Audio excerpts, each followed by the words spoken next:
Hi, everyone, and welcome to our All Things Enrollment Marketing weekly YouTube Live. I am joined by my always present co host and fearless enrollment marketing leader, Ashley McCory. Ashley, it's lovely to see your face.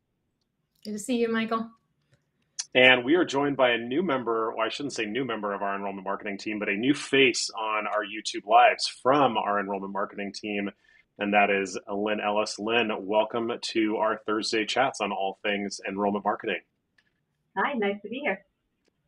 Thanks for making the time. Also, I want to just apologize to all our subscribers. We tried to go live last week, couldn't get it to work, so this is your replacement. So we are doing an all things enrollment marketing conversation on a Tuesday rather than a Thursday, but we will be back pending any challenges with the live stream on Thursday. But let's go ahead and kick off today's conversation.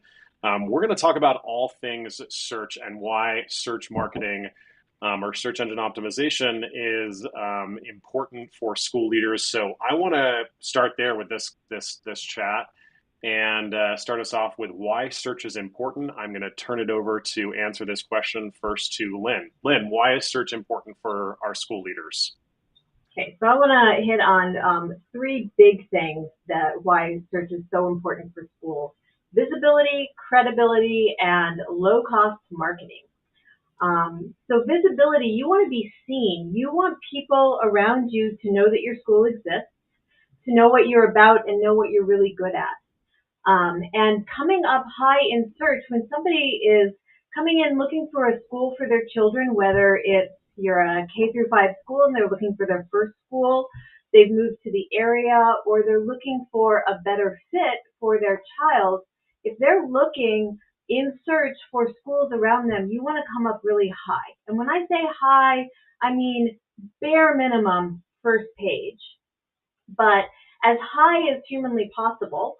If you're first or second or third, you get credibility. This is my second point. When you are found high in a Google search, you automatically are seen as more credible. People have this idea that Google is in some way ranking the sites that are coming up, and if they're ranking you high, then you must be credible. You must be something that they should look into. And the third one is low cost marketing. So that right there, if you've searched for a school and found this school high in the search, that is marketing that you didn't have to pay for. So schools usually have word of mouth marketing that's really good. You have really happy families that are telling their friends and acquaintances about your school. You also have paid advertising that you may or may not do. You may do digital ads, you may do radio ads, billboards, and those cost money. But in between those, you want to be able to reach the people that may not be acquainted with the families that are so happy with your school. You're reaching them through coming up high in the search. And that is marketing that is ongoing that you are not paying for. So you get visibility, you get credibility, and you get some marketing that you're not paying for. Yeah, such good insights for sure. Visibility, credibility, and essentially some low cost marketing opportunity, although there's a lot that goes into search, which we'll unpack over the next few minutes. Ashley, anything to add beyond visibility, credibility, and obviously the marketing impact of search? Lynn, yeah, really covered a lot of it. I mean, I think that it's Google, right? Everything really starts with a Google search. There are other search engines out there, Bing, but anything that you can kind of do to make Google happy, to make Google's robots kind of scan your site more frequently. More frequent updates gives you more keywords that Google can pick up. It tells Google that you're kind of a relevant and valuable authority on a topic, and it'll show your site more frequently. And if you're making frequent updates, then Google sees like, oh, this is a site that that gets updated often, and again is maybe more valuable to people. Yeah, I think on that point on making sure that you're showing up and just helping school leaders understand where we're referring to. We're obviously referring to those listings that they're not paying for. So alternatively to pay-per-click, where you're paying for a listing in search results, we are when we say search or search engine optimization and making sure your content's fresh, that's trying to get your website ranked in those non-paid listings, or organic listings, as some practitioners might refer to them. So on that topic of publishing content to your site frequently, is there a rule of thumb, like a golden rule that Google tells us, or what is the cadence we should be thinking about as a school leader? Yeah. Well, for our schools, we are usually publishing like a longer piece of blog content, usually around once a week. But, for a school, it's easier to make more frequent updates. And I have seen that, a couple times a week is kind of ideal for updating a website. But the good news is that doesn't mean you have to publish a blog post every week. It just means maybe you add a photo, maybe you update your calendar. Google, has event features and is always scanning for kind of what's going on in your local communities. And so for a school, updating your calendar, adding relevant information like your bus schedule or your menu, those are updates that still show Google that this site is active and is frequently being updated and is providing content that people are looking for. So, a couple times a week, making those kinds of changes, it can actually make a difference for your search presence. Yeah, and when you say making those changes, it's obviously probably helpful to do that not only on your .com, but your local business, or in this case, your local school listing that's feeding everything to Maps, right? That Google business listing is just as important as the work that you're doing on your website as well, so you can show up for those local results too.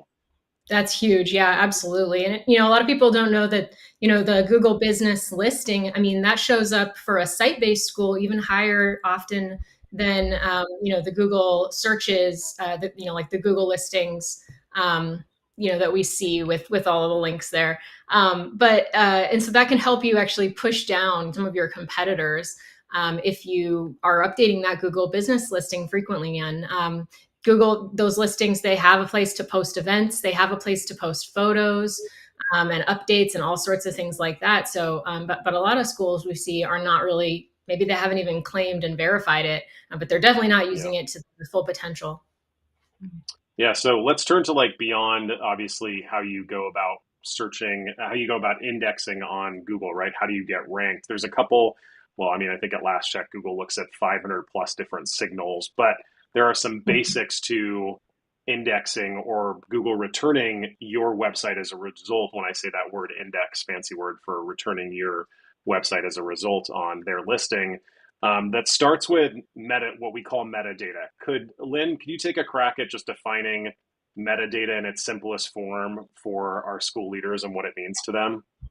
Yeah, so metadata is really about telling Google what your site is about.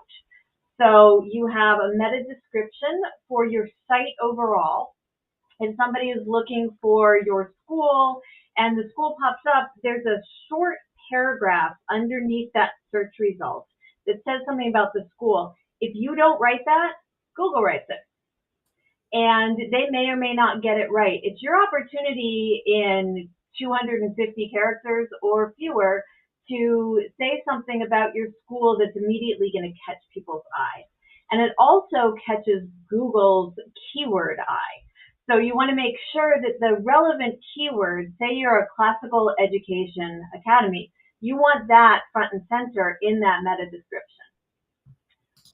Then you also have titles. So page titles are places where you want to put keywords so that when people are looking for something specific on your site, say they want to know something about the faculty or the staff at your school, if you hide that in the title of our amazing innovators, for instance. And I've seen some pretty crazy titles for that staff page, and I know that people are trying to be creative and say something about what their staff and their school is about, but Google doesn't know what that means. So you Yeah. need to use titles that really explain to Google what that page is about and help it know that that's something that they should return for that search. Yeah, it's such good insights. Ashley, anything to add there on metadata? Yeah, I mean, I think another kind of metadata is your alt text on images, and that's super important. It's an opportunity for, most schools are taking a lot of photos. They have photo galleries or they have images, header images on their website. And a photo is an opportunity. It's a piece of content that can get indexed by Google, but you have to tell Google what's in that image. And the alt text is where you kind of describe what your image is. You can use keywords if you want to be descriptive. But it's also really important for compliance for your website, because accessibility tools that make it easier for people maybe with with sight impairment, they use the alt text to describe what's in an image. So super important for both things. Okay, you both mentioned obviously page titles as one component of metadata. We've mentioned the page description or meta description on page. The last thing is the meta keywords themselves, or the keywords you're trying to optimize for. What are some basic keywords that every site-based school should be thinking about, or even online school should be thinking about, that they should be optimizing for, that you've seen that work? I'll turn this over to, we'll go Lynn first. Sorry, I normally have to give direction, right? Because I feel like I'm sitting in a room with you two, but we're not. We're virtual. So I'll say, Lynn, can you tackle that question first?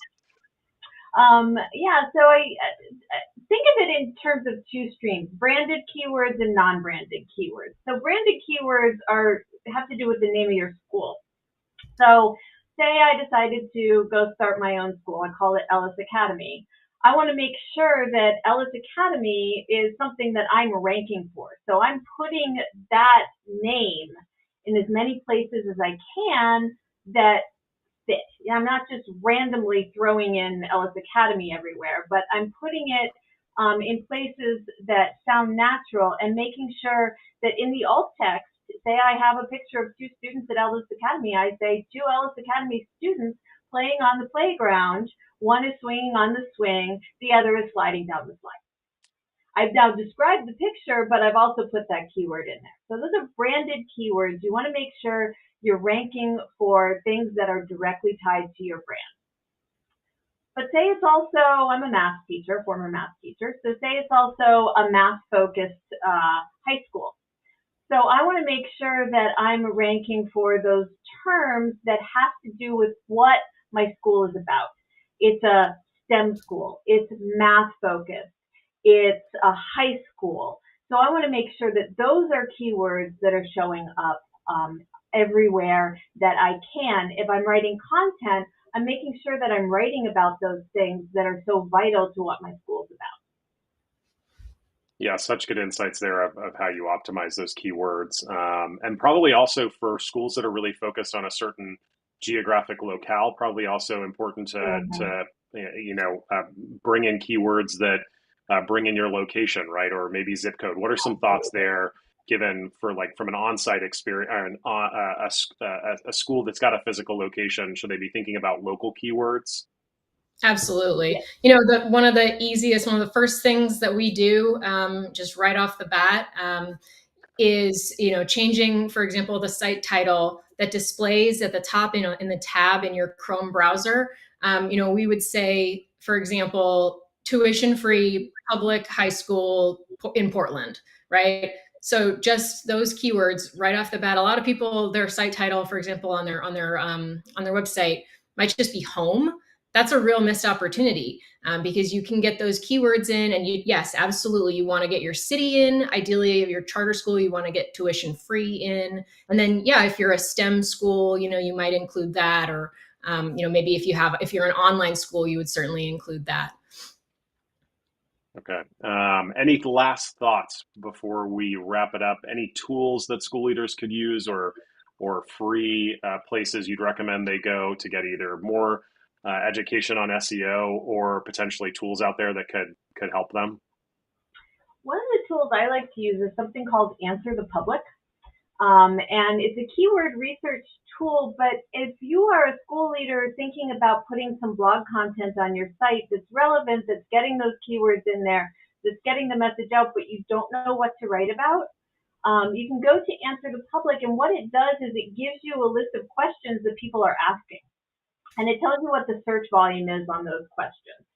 So for instance, I looked up dual language education. I just put those words in to Answer the Public. And the top two things that came back were, what is dual language education? and dual language schools near me. So that tells me if I'm a dual language school, writing a blog post titled, "What is dual language education?" is a really good title to use and a really good topic to write about because people are searching for it. Dual language schools near me, say I live in Washington State, so say I'm in Tacoma, dual language schools in Tacoma, putting that into the title in some way that's interesting, but also uses those keywords. If people are looking for a dual language school in Tacoma, they're going to find that blog post, a place where I can really let my school shine and let the personality of my school show through. But I'm answering the questions that people are asking. If you think about the way Google comes up in search, you have your kind of first sites that come up, and then you have this list of questions with answers to them. That's a lot of what's happening now is people are asking Google questions. Way back when Google started, I remember seeing like the first iterations of Google. People were looking for a word, maybe two Yeah. words. Now they're asking questions. And so using a tool like Answer the Public to see what questions they're asking can really drive your content creation and really drive what keywords you're putting out there on your site for people to see. Yeah, and I would say my tip that we can that I'll wrap up with, and then Ashley would love any other tips from you, is if you ever wonder what those questions are that your potential parents or kids might be looking for, is whomever is answering the phone for your school, find out what questions they hear every single day, and that can become your top 10, top 15, top 20 blog posts. It becomes an FAQ page on your website. And I think we're starting to trickle into interesting territory to potentially talk about AI and like chat GPT and that impact on charter schools in the future of like architecting some of the content on your website for that sort of Q&A interaction. But a whole nother topic that we're not going to tackle today. But any last tips for school leaders as it relates to search, Ashley, before we wrap up? Just one other thing, if using it, signing up for a new tool or, exploring something like that is intimidating, just Google your school and see what comes up and see what comes up in, Google your school name and also Google charter schools in your city.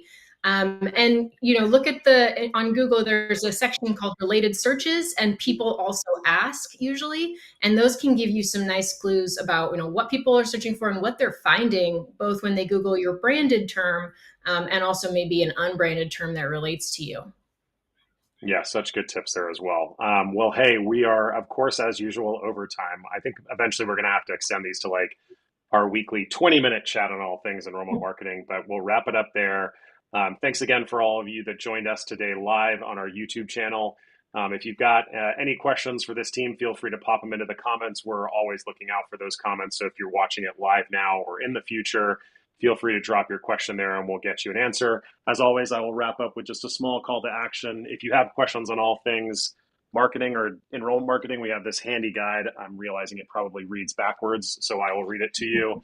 It is Digital Marketing for Charter Schools. It is a meaty 55 pages, including planning worksheets. It's available on our website at charterschoolcapital.com.